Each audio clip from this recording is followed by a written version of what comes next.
Joo, tervetuloa tänne Agile Agent podcastiin. Tällä kertaa Kiitos. meillä on Sari Alander vieraana. Terve Sari. No moi moi. Hauska olla täällä. Kyllä. Tällä puolella vielä. Niin. Nyt on aivan mahtava tilanne, koska nythän on näin, että Sari lanseerasi tämän podcast-sarjan silloin ollessaan Noitilla. Haluatko kertoa vähän alkuhetkistä ennen kuin mennään varsinaiseen aiheeseen? Ensinnäkin niin kuin, tuntuu, että siitä joku ihan hetki, mutta tuossa kun ennen tätä vähän juteltiin, että kuinka kauan siitä on, niin siitähän on jo useampi vuosi. Ja siihen aikoihin niin meitä oli siellä muutama innokas noittilainen, jotka halusi kovasti jakaa meidän ilosanomaa ketteryydestä ja agilesta ja devopsista. Ja niin me sitten päädyttiin perustamaan podcastia ja sen mä voin kertoa, että meillä oli ihan huippuhauskaa, kun me tehtiin niin podcasteja, että tämä on tosi kiva hommaa. Kyllä, ja huippuhauskaa tämä on vieläkin. Tämä on No niin. mukava puhua. Toki sitä ekasta vuodesta, nyt on 4. kausi loppumassa, se oli siis eka kausi, ja se oli siis 2020. Niin silloin oli pelkästään ääni, ja sen jälkeen on tullut video mukaan, ja ollaan myöskin päivitetty alusta YouTubeen, eli ollaan YouTubessa aina pyöräytetään nämä näkyviin maailmalla. Aika paljon on muuttunut silleen Niin. teknisestikin. Niin.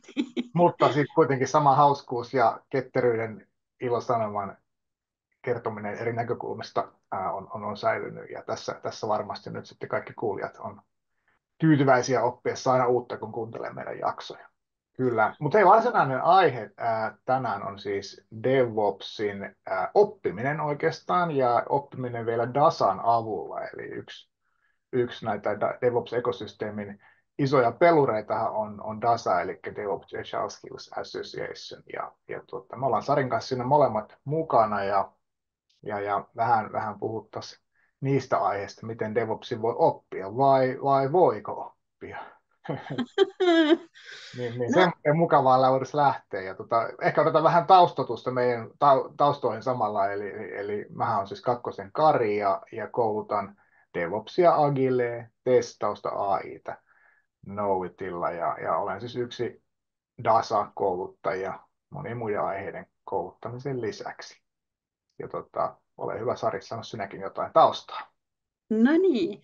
Joo, mä oon pitkän linjan dasalaisia niin sanotusti. Eli dasa perustettiin muistaakseni tuossa 2016 ja mä oon mennyt mukaan sitten 2017 ja olin muun muassa ensimmäinen naispuolinen DASA ambassador, eli vähän sitä diversiteettiä auttanut tuomaan tähän DevOps-tekemiseen, ehkä voisi sanoa näin. Mä oon kouluttanut, mä oon ollut kehittämässä DASassa erilaisia tuotteita ja ehkä sellainen niin kuin community-tyyppistä tekemistä hyvin vahvasti. Mä oon saanut siellä todella mukavia ihmisiä, voisi sanoa varmaan ihan ystäviksi, eli me ollaan tehty sellaisia tuotteita ja koulutusohjelmia oltu siellä rakentamassa ja muuta, jotka on sitten hitsannut tämmöisiä, jotka haluaa parantaa maailmaa sillä, että asiat tehtäisiin paremmin, sellainen mukava yhteisö sitten siellä. Joo, kyllä. Ja näillä taustoilla luulen, että meillä on aika syvällistä DevOps-osaamista nyt tässä keskustelussa jaettavaksi kuulijoille. Niin innostavaa ja mukavaa. Hei, puhutaanko me eka siitä, että mitä se oppiminen on, eli miten yleensäkin voi oppia DevOps-asioita? Mitä kaikki se sisältää? Onko sulla, Sari, tästä hyvä mielipide? No ainahan mulla mielipide löytyy. tota, ähm, no siis itse asiassa tekemällähän aina oppii. Se on niin kuin tosi hyvä tapa, eli siis pitää lähteä kokeilemaan. Mhm. Mutta sitten joskushan tilanne on sellainen, että ei oikein edes tiedä, mistä lähtee liikkeelle, niin siinä tapauksessa on ihan hyvä vaikka aloittaa sitten teoriasta. Ja tämä on ollut yksi sellainen asia, mikä on mua innostanut tuolla Dasassa ja Dasan kurssien kouluttamisessa, on se, että ne antaa hyvät eväät siihen, että sulla on mistä lähteä liikkeelle. Se kertoo sulle vinkkejä siitä, että tällaisia asioita sun kannattaisi katsella ja opetella. Ja silloin sulla on se kokeilupolku valmiina sulle itselle, niin kuin on mahdollista päästä liikkeelle ja ihan kaikkea.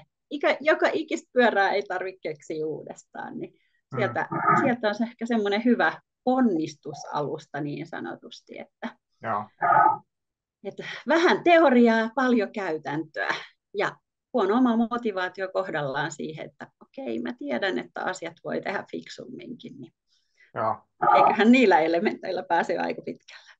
Miten sä koet niin kuin työkalujen kautta oppimisen versus tämän DevOps-kulttuurin kautta oppimiseen? Et jos ajatellaan, että monethan tykkää opetella niin kuin meidänkin tiimeissä ja asiakkuuksissa, niin opetella sitä niin kuin CI/CD jatkuvan julkaisun putken työkalusettiä ja sitä kautta mennä siihen niin kuin, DevOps-maailman mukaan. Ja toiset taas tykkää oppia enemmän sen ketteryyden ja DevOpsin ja sen kulttuurin ja sen yhdessä toimimisen ja sen autonomian. Onko sulla näkökulmaa tähän, että jos pitäisi valita, niin kummasta lähtee liikkeelle vai yhtä aikaa vai tarvitseeko molempia vai näin? Mun mielestä se menee vähän sillä tavalla, että mikä sun oma kiinnostus on?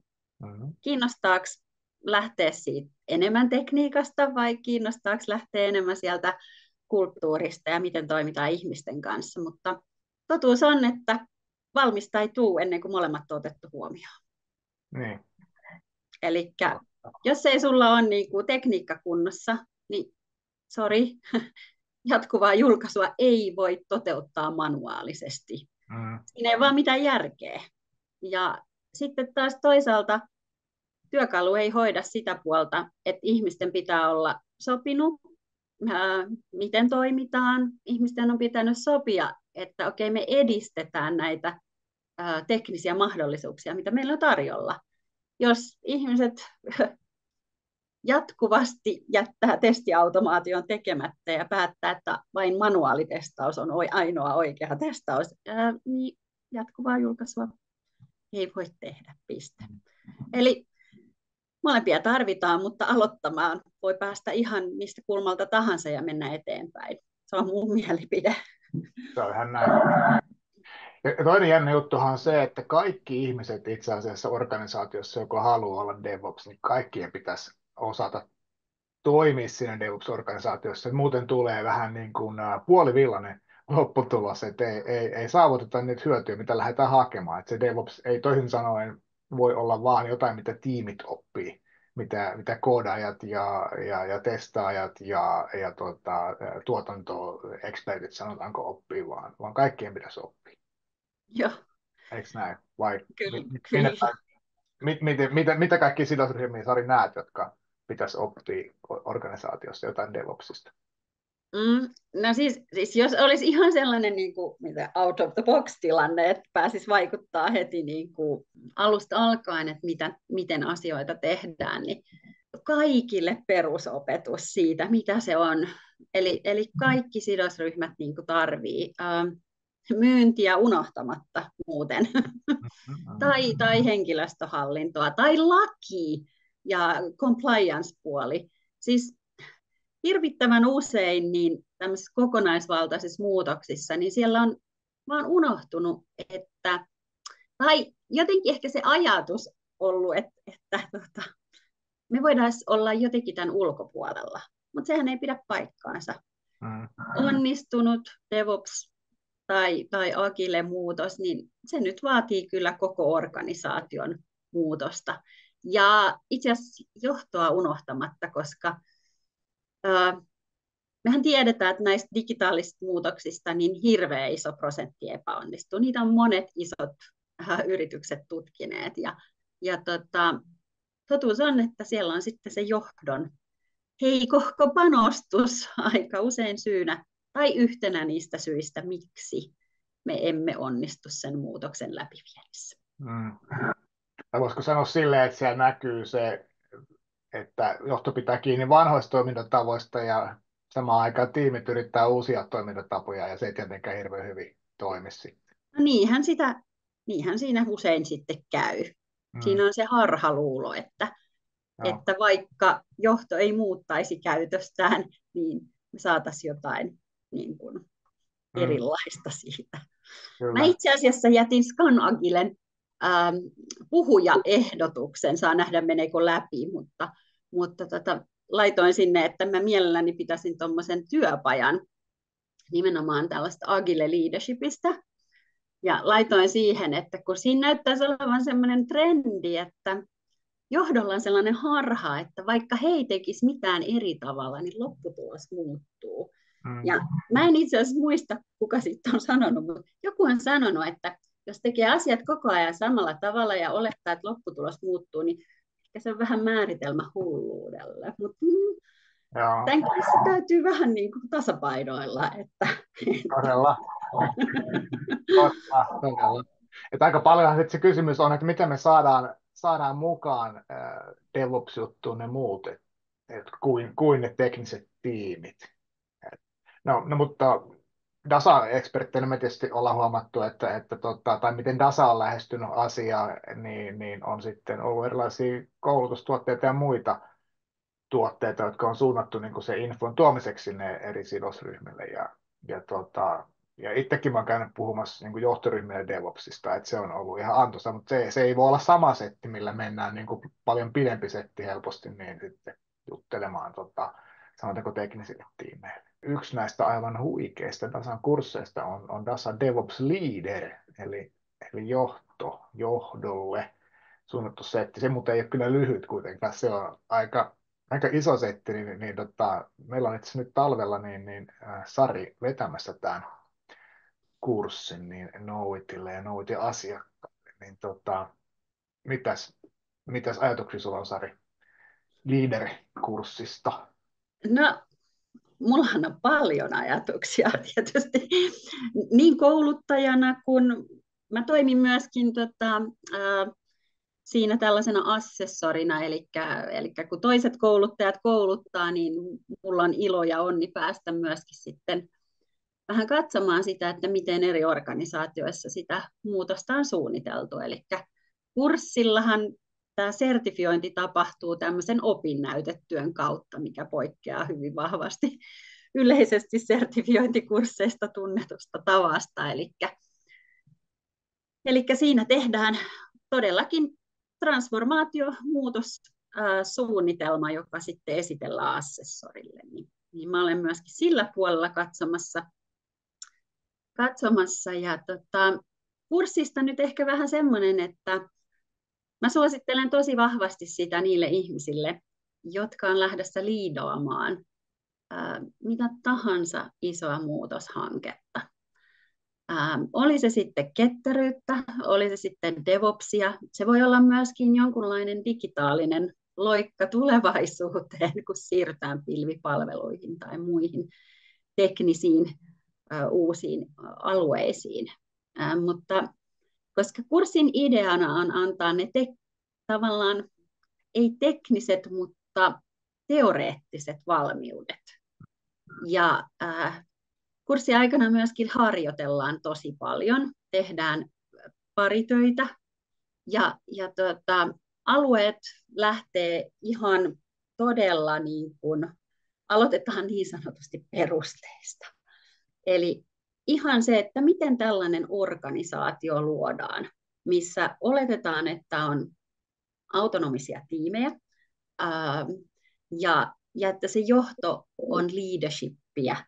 Eli vastuu ja valta haetaan aina sinne oikeaan paikkaan, niin että me mahdollisimman joustavasti ja mahdollisimman tehokkaasti pystytään tuottamaan asioita.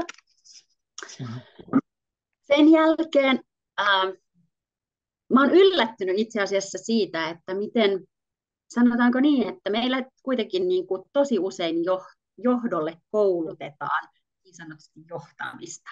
Et tosi monet ihmiset on käynyt monet johtamiskoulutukset ja näin, mutta aika harva sitten loppujen lopuksi on pysähtynyt miettimään, että minkälainen johtaja minä olen.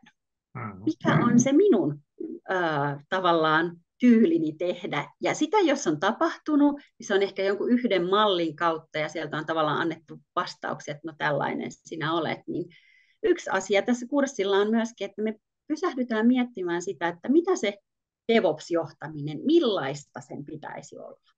Niin, että me etsitään vähän semmoista suuntaa, niin että sitä itse tutkistelua vähän siihen mukaan. No, sitten on ihan teoriaa siitä, että miten muutokset, miten transformaatiot kannattaa suunnitella. Ja siihen me perehdytään sitten kurssin aikana.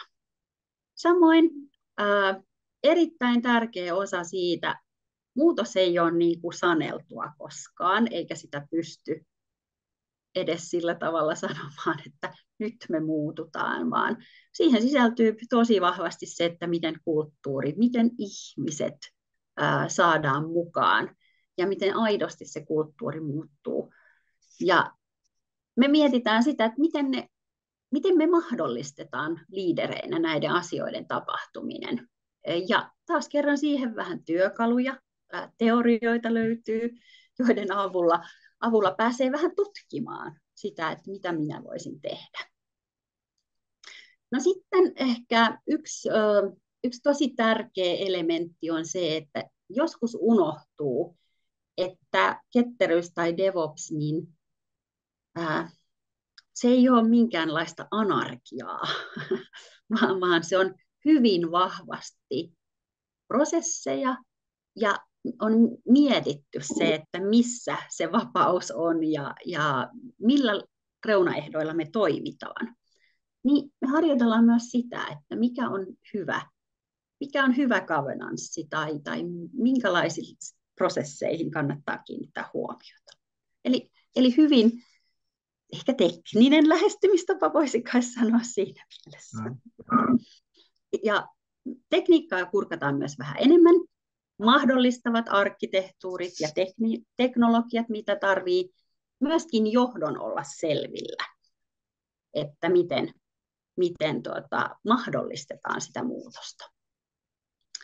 No sitten viimeisinä aiheina, tai oikeastaan ei niinkään aiheina, vaan enemmänkin harjoituksina, niin jokainen osallistuja pääsee todella tekemään sitä omaa muutossuunnitelmaansa, ja sitä pääsee testaamaan siellä oppijakollegoiden kanssa ja tietysti myös kouluttajan kanssa, eli on mahdollisuus sitten sparrailla ja saada vähän eväitä, todella vahvasti eväitä siihen omaan muutosmatkaan, niin suunnitteluun, läpivientiin, kuin sitten ehkä vähän siihenkin, että mitä sitten jatketaan, kun se muutoshan ei ole projekti, vaan se jatkuu hamaan tulevaisuuteen. Se on ehkä myös yksi asia, mistä tuossa kulttuurin osalta niin tosi vahvasti puhutaan, että miten se jatkuva oppiminen todella saadaan sitten jatkumaan. Tänä päivänähän yleisvaikutelma ainakin itsellä on se, että suomalaisista organisaatioista nyt ainakin niin valtaosa on aloittanut sen ketteryyden tai sitten jopa DevOpsin muutosmatkan.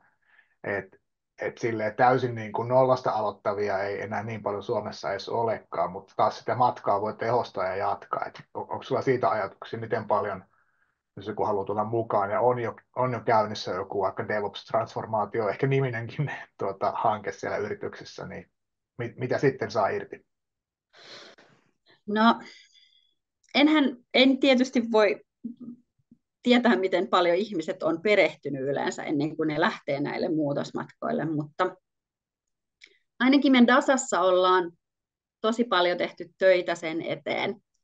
Meillä on ollut mukana tässä tavallaan koulutusta laatimassa ihmisiä, jotka on ollut mukana yhteensä varmaan niin kuin sadoissa erilaisissa transformaatioissa, sellaisissa, jotka alkaa ja sellaisissa, jotka on jo matkalla. Ja koska transformaatioista niin huikea määrä kuin jopa jonkun tutkimuksen mukaan jopa 80% niin epäonnistuu, niin meidän tavoite on auttaa onnistumaan. Jolloin vaikka olisi matkalla ja vaikka tietäisi jo paljon asioita, niin pelkästään se, että ottaa aikaa 8 moduulia, 4 tuntia teoriaa. Moduulien välissä noin työpäivän verran mietintää siitä, että mitä tämä tarkoittaa minun organisaatiossa. Olemmeko me miettineet näitä asioita ja minkälaisiin tuloksiin me ollaan tultu. Niin kyllä mä väitän, että vaikka oltaisiin jo matkalla, niin ei asiat ole kaikki tullut mietityiksi ja sitä kautta tästä saa siihen työkalupakkiin onnistua, niin varmastikin eväitä. Toi ihan totta. Ja tosiaan aikataulustahan voi sen sanoa, että tämähän on mietitty, että on maanantai-iltapäivisin aina noin 2 viikon välein, eli koko talvikausi helmikuun alusta alkaen. Eli venyy sinne toukokuulle asti, niin siinä on hyvin myöskin aikaa tehdä niitä omia harjoitteita ja mietintöjä sitten. Mutta se piti vielä itse sanoa omasta kokemuksesta, mitä on erilaisia muutosjuttuja vienyt eteenpäin, niin ja on oppinut siitä paljon, niin ei ole kyllä kahta samanlaista muutosta. Et vaikka siellä on aina jotain, tietysti yhteistäkin, että muutosvastarintaa pitää ennakoida, että sitä varmasti on, ja sitten siihen on jotakin vakioratkaisuja, niin kuin muiden osallistaminen ja yhdessä tekeminen eikä yksin keksiminen, niin silti jokainen on erilainen tilanne, ja sille on aina niin kuin antoisaa yrittää ymmärtää niitä erilaisuuden elementtejä, että mistä kaikkialta se muutoksen niin kuin helppous tai vaikeus voi sitten hypätä ja tulla eteen, jotta ei Kyllä. olisi ihan huulipyöreänä ja hukkaisi aikaa tai romuttaisi sitä muutosta kenties, kun ei ole tullut mieleen jotain ennakoida. Joo, ja mä luulen, että tämä antaa nimenomaan niitä työkaluja siihen, että kun jotain haasteita tulee, niin sitten on ehkä vähän mistä ammentaa, että hei, siellä oli tällainen juttu, voitaisiko me lähteä kokeilemaan, olisiko tämä sellainen, mikä auttaisi meitä. Ja siinähän se teoria on parhaimmillaan. Se auttaa sinne käytäntöön ja antaa niitä keinoja sitten niiden haasteiden niin kuin kiertämiseen, tai toisaalta sitten kun onnistutaan, niin ehkä muistuttaa siitä, miten tärkeää niistä onnistumisista on viedä viestiä eteenpäin, minkälainen vaikutus sillä on kulttuurissa ja muutokselle itselleen. Joo. Vähän totta. Mietitään vielä sellaista ihmistä, joka ei ole sattumalta ehkä kuullut DevOps-termiä. Varmasti heitäkin vielä on, vaikka ehkä me oletetaan, että kaikki on sen kuullut, miten siihen niin kuin DevOpsin ajattelutapaan pääsee kuitenkin nopeasti sisään, jos vaikka on takamatkalla verrattuna muihin, jotka on jotain DevOpsia kokenut. Haluatko tuossa pohtia? No mä sanoisin, että siihen kyllä otetaan sitten aina keskustelujen kautta vähän sitten mukaan sitä, jos siellä on tarvetta tällaiseen täydentämiseen. Koulutus on muutenkin ehkä sillä lailla epätyypillinen, että siellä muun muassa lähtään harjoittelemaan tällaista parityöskentelyä tai mobbaustakin jopa, jos riippuen vähän, että paljonko osallistujia on. Eli niitä modernin tuotekehityksen työkaluja, että miten niitä otetaan mukaan siihen työskentelyyn.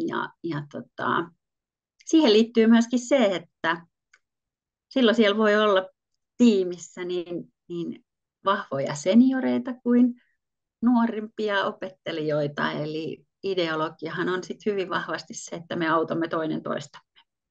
Kyllä. Yhdessähän sitä tehdään nimenomaan muutenkin DevOpsia. Se on just. Kyllä, kyllä. Tykkään kyllä. Ja sen voi sanoa, että mä lupaan tulla kanssari sun kurssille mukaan. Se on niin upea kuuloinen setti. Tulkaa mukaan mun kanssa osallistuviksi ihmiset. Kiva juttu. Eli mä toivon todellakin, että tapaamme tuossa kevätpuolella ja päästään yhdessä vähän oppimaan lisää. No. Mitäs väli lukemiseksi, suositteletko Sari jotain DevOps-kirjaa tai lähdettä, jos joku nyt ihan hirmuinen into tulee, että mitä se DevOps on ja tänään pitää saada selville lisää, niin mitä sä suosittelet? Joo. Niin, DevOpsista vai muutoksesta? No niin, sano. DevOpsistahan on ehkä klassikkoon Phoenix-projektina, jos ei siihen ole tutustunut. Se on sellainen, mistä mä aina sanon, että kun mä luen näitä vähän niin kuin ammattikirjallisuutta, niin sillä tavalla iltalukemisena, että niistä tulee sitten aika hyvät yöunet välillä, kun aina ne ei ole ihan niin, miten mä sanoisin, välttämättä silleen kauhean koukuttavia, mutta Phoenix-projekti ei sovi tähän kategoriaan. Se koukuttaa nimenomaan. Jos on enemmän softapuolella tekemisessä, niin sittenhän on sitten toi Unicorn Project-versio löytyy, että vaikka molemmista jos aloittaa, niin pääsee sille aika kivaan tunnelmaan, että mitä se DevOpsi oikein niin kuin käytännössä tarkoittaa. Kim Chiin on siellä kirjoittajana niillä, joten siitä ehkä. Mutta sitten muutoksesta. Semmoinen vanhempi kirja löytyy. On olemassa semmoinen kuin Agile Transformation. Joo, siellä on nimeä. Sooner, Safer, Happier, Jonathan Smart. Viime vuosien. Joo, nykyään uusi klassikko. Joo. Uusi klassikko, kyllä. Syntyessään klassikko. Joo. Ja kolmantena vielä ehkä Accelerate. Siinä olisi aika kova kolmikko. Joo. Leadershipistä semmoinen taas ikivanha Management 3.0. Ai, se on muuten hyvä. Mä oon kanssa siitä. Kyllä. Tiedetään, että johtajat tykkää lukea kirjoja ja perehtyä, niin nyt on teille vinkkisetti. Kyllä. Laitetaanko me tämä episodi pakettiin? Haluatko sanoa jotain viimeisiä vinkkejä tai sanoja, Sari, vielä? Kiitos Kari, kun kutsuit. Oli tosi hauska olla mukana. Niin kuin mä sanoin, tämä on niin mukavaa hommaa. Todellakin. Ja toivottavasti tavataan helmikuussa sitten. Päästään juttelemaan lisää vähän, miten sitä transformaatiota voi auttaa onnistumaan. Kiitos Sari, kun tulit vieraaksi. Ja hei, hyvä kuulija, kiitos kovasti, kun katsoitte, kuuntelit tämän episodin ja ei muuta kuin kertomaan meille, mitä tykkäsit tästä. Tuohon alas voi laittaa kommentteja ja toki sitten sähköposti toimii edelleen agileagent@knowit.fi. Saavuttaa myös meidät ja voi toivoa myös uusia aiheita ja muita, mitä sitten jatkossa käsitellään.